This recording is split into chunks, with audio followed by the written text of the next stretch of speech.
বাংলাদেশকে আসন্ন 2026 টি-20 বিশ্বকাপ থেকে বাদ দেওয়ার ঘটনায় আন্তর্জাতিক ক্রিকেট কাউন্সিল আইসিসি বড় ধরনের সমালোচনার মুখে পড়েছে।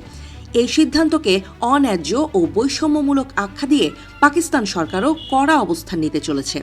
ইসলামাবাদের সরকারি সূত্রের দাবি, আইসিসির এই সিদ্ধান্তের প্রতিবাদে পাকিস্তান সরকার জাতীয় দলকে বিশ্বকাপে অংশ নেওয়ার অনুমতি নাও দিতে পারে।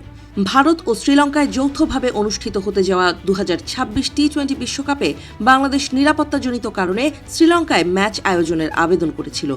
তবে আইসিসি সেই আবেদন নাকচ করে দেয়। পরবর্তীতে বাংলাদেশকে টুর্নামেন্ট থেকে বাদ দিয়ে স্কটল্যান্ডকে অন্তর্ভুক্ত করা হয়। এই সিদ্ধান্ত প্রকাশ্যে আসার পর থেকেই পাকিস্তানে ব্যাপক অসন্তোষ তৈরি হয়।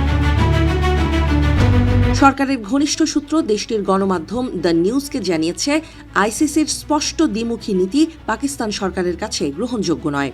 সূত্রের ভাষায়, আন্তর্জাতিক ক্রিকেটে এক দেশের জন্য এক নিয়ম এবং অন্য দেশের জন্য ভিন্ন নিয়ম চলতে পারে না। এই মনোভাব থেকেই সরকার বিশ্বকাপে অংশগ্রহণ নিয়ে নতুন করে ভাবছে। আজ সোমবার ইসলামাবাদে প্রধানমন্ত্রী শাহবাজ শরীফের সঙ্গে পাকিস্তান ক্রিকেট বোর্ডের পিসিবি চেয়ারম্যান মহসিন নাকভির একটি গুরুত্বপূর্ণ বৈঠক অনুষ্ঠিত হওয়ার কথা রয়েছে। ধারণা করা হচ্ছে, এই বৈঠকের পরই পাকিস্তানের অবস্থান নিয়ে চূড়ান্ত সিদ্ধান্ত আসতে পারে। একজন জ্যেষ্ঠ সরকারি কর্মকর্তা বলেন, চূড়ান্ত সিদ্ধান্ত প্রধানমন্ত্রীর হাতে। তবে প্রাথমিক আলোচনায় যে বার্তা পাওয়া যাচ্ছে তাতে পাকিস্তানের বিশ্বকাপে অংশগ্রহণ অনিশ্চিত। তিনি আরও বলেন, এটি শুধু ক্রিকেটের বিষয় নয়, এটি নীতির প্রশ্ন। বাংলাদেশকে তার ন্যায্য অধিকার থেকে বঞ্চিত করা হচ্ছে। ওই সূত্র আরও অভিযোগ করেন, আইসিসি দীর্ঘদিন ধরে কিছু দেশের ক্ষেত্রে নমনীয় নীতি অনুসরণ করছে, আবার অন্যদের ক্ষেত্রে কঠোর অবস্থান নিচ্ছে। একদিকে ভারত ইচ্ছে মতো ভেন্যু বেছে নেওয়ার সুযোগ পায়, অন্যদিকে বাংলাদেশ নিরাপত্তার যৌক্তিক কারণ দেখিয়েও ভেন্যু পরিবর্তন করতে পারে না। এই বৈষম্য গ্রহণযোগ্য নয়, বলেন তিনি। এর আগে পিসিবি চেয়ারম্যান মহসিন নাকভিও আইসিসির সিদ্ধান্ত নিয়ে প্রকাশ্যে অসন্তোষ প্রকাশ করেন। তিনি বলেন, বাংলাদেশকে বাদ দিয়ে স্কটল্যান্ডকে নেয়ার সিদ্ধান্ত আইসিসির নীতিগত অসঙ্গতিকে স্পষ্ট করে। এতে আন্তর্জাতিক ক্রিকেটের ন্যায্যতা ও বিশ্বাসযোগ্যতা ক্ষুণ্ণ হয়েছে।